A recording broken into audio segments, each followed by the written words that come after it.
Hello viewers, welcome back to my video. तो आज हम करेंगे क्लास 11 मैथ्स की एक्सरसाइज 1.1 का क्वेश्चन नंबर 1। ठीक है, तो क्वेश्चन नंबर 1 में क्या बोला है कि हमें ये बोलना है कि इसमें से कौन सा सेट है और कौन सा सेट नहीं है, और वो क्यों है क्यों नहीं है वो हमें जस्टिफाई करना है। ठीक है, अब पहले बोला है कि the collection of all months of a year beginning with letter J. अब कितने महीने होते हैं? जनवरी हो गया, जून हो गया, जुलाई हो गया, और कोई होता है क्या? जनवरी, फरवरी, मार्च, अप्रैल, मई, जून, जुलाई, अगस्त, सितंबर, अक्टूबर, नवंबर, दिसंबर नहीं होता। ये तीन ही होता है। ठीक है, तो इन तीन के अलावा जैसे कि मैंने पहले ही बोला था वो वेल डिफाइंड है। ठीक है, वो अगर कोई मुझसे आके पूछेगा तो मैं इन तीनों का ही नाम लूँगी, और अगर किसी और से पूछेगा तो वो भी उन तीनों का ही नाम लेंगे, इसके अलावा कोई नाम नहीं लेंगे और उसको छोड़ भी नहीं सकते। तो ये क्या हो गया? Well defined collection of set. तो इसको हम क्या कहेंगे?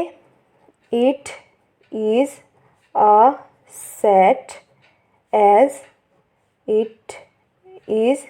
It can be identified by everyone। ठीक है, अब देखो the collection of 10 most talented writers in India. अब राइटर्स तो देखो बहुत सारे हैं। अब मेरे लिए कोई एक बेस्ट है, किसी और के लिए कोई दूसरा बेस्ट है, तुम्हारे लिए कोई तीसरा बेस्ट है। तो ये जो है वेल डिफाइंड नहीं हो रहा, ये पर्सन टू पर्सन वेरी कर रहा है, तो ये एक सेट नहीं होगा। It is not a set as the collection of 10 most talented writers in India vary from person to person। ठीक है, अलग अलग लोग के लिए अलग अलग है। अब देखो तीसरे में क्या बोला है? A team of 11 best cricket batsman of world. अब वर्ल्ड में तो बहुत सारे क्रिकेटर्स हैं, है कि नहीं? अब उसमें से मेरे लिए मैं बोलूँगी कि ये बेस्ट है, दूसरा बोलेगा वो बेस्ट है। जब भी ये बेस्ट टर्म आ जाएगा ना, तब समझ जाना कि वो वेल डिफाइंड नहीं है। तो यहाँ पे भी सेम ही लिख देना है almost. It is not a set as team of 11 best cricket batsmen in the world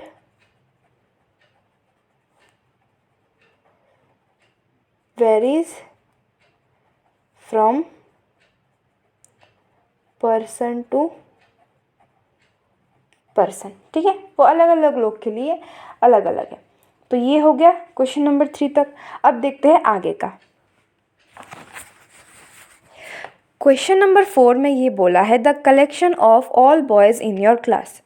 तो मान लो तुमने एक सेट बना लिया, एक ब्रैकेट के अंदर तुमने अपने क्लास में जितने भी बॉयज़ हैं उनके नाम लिख दिए। अब उनमें से कोई किसी का नाम अगर बोलोगे तो वो तो मतलब ऑलरेडी सिलेक्टेड है ना, लाइक वो इस क्लास में है, वो उस क्लास में है। कोई उसको ठुकरा नहीं सकता कि नहीं ये इस क्लास में नहीं है, और कोई अगर दूसरे क्लास से भी इस क्लास में लाके घुसा नहीं सकता। मतलब वो वेल डिफाइंड है, वो ऑलरेडी एक क्लास में है। ठीक है, उसको डिफाइन कर दिया गया है एक क्लास में, कोई भी उसको पहचान जाएगा। कोई भी मतलब इस क्लास में पर्टिकुलरली पढ़ता है तो इस क्लास का सब तो उसको पहचानेंगे ही ना। तो मतलब क्या है, वो डिफाइंड हो चुका है ऑलरेडी उस क्लास में। तो वो क्या होगा कि इट इज़ अ सेट, थोड़ा अलग अलग लिखती हूँ, as everyone can identify the elements belonging to it। ठीक है, इसके अंदर जितने भी एलिमेंट होंगे, मतलब लड़कों के नाम होंगे, लड़के होंगे, वो आइडेंटिफाइड है, तो इसलिए ये वेल डिफाइंड हो गया, तो ये सेट हो गया। अब बोला है the collection of all natural numbers less than 100। अब देखो the collection of all natural number मतलब क्या? 1 से शुरू होगा, 2 3 ऐसा कर करके कितना तक जाएगा? 100 तक। तो ये तो कोई बदल नहीं सकता, वो ऑलरेडी डिफाइंड है। कोई नहीं बोल सकता कि 2 का नेचुरल नंबर में नहीं है या फिर 0.1 नेचुरल नंबर में, ये तो बोल ही नहीं सकता क्योंकि वो तो डिफाइंड है। सो यहाँ पे क्या लिख दोगे, it is a set as, फिर पूरा लिख देना, the collection of natural number less than 100 is well defined. ठीक है, ऐसा लिख देना। फिर आता है क्वेश्चन नंबर 6 पे। क्वेश्चन नंबर 6 पे क्या बोला है, collection of novels written by writer from Premchand. अब देखो यहाँ पे कोई बेस्ट नॉवल के बारे में नहीं बोला है जो कि मेरे और उसके हिसाब से बदलेगा। यहाँ पे बोला है सिर्फ नॉवेल्स के बारे में, मतलब कलेक्शन ऑफ नॉवल। मतलब अगर कोई राइटर है, उसने कोई बुक लिखा है, तो हम तो उसको ठुकरा नहीं सकते कि नहीं ये बुक इसने नहीं लिखा, लिखा है तो लिखा है, वो तो वेल डिफाइंड है। और ऐसा भी नहीं कह सकते कि दूसरे राइटर का बुक लाके घुसा सकते हैं। ठीक है, वो सेट में जो डिफाइंड है ना कि ये पर्टिकुलर बुक्स इस राइटर ने लिखा है, इन्होंने लिखा है, तो वो तो उन्होंने लिखा है, वो वेल डिफाइंड होगा ही, क्योंकि वो ऑलरेडी हो चुका है, उसमें तुम कुछ बदल नहीं सकते। हाँ, अगर ऐसा होता कि a collection of best novels, ठीक है, तो हो सकता है कि वो प्रेमचंद राइटर जी ने जो लिखा होगा, मेरे हिसाब से ये वाले बेस्ट होंगे, उसके हिसाब से वो वाले बेस्ट होंगे, वो अलग बात थी। लेकिन यहाँ पे क्या बोला है, सिर्फ नॉवेल्स के बारे में बोला है, तो ये क्या हो गया, वेल डिफाइंड हो गया। ठीक है, तो it is a set as, फिर collection of all novels written by the writer Premchand can be identified by everyone. ठीक है, अभी आते हैं 7th पे, the collection of all even integers. अब ऑल इवन इंटीजर्स वही नेचुरल नंबर वाला फंडा है, वो तो ऑलरेडी डिफाइंड हो चुका है, उसको तुम बदल नहीं सकते, तो वही लिख देना, the collection of all even integers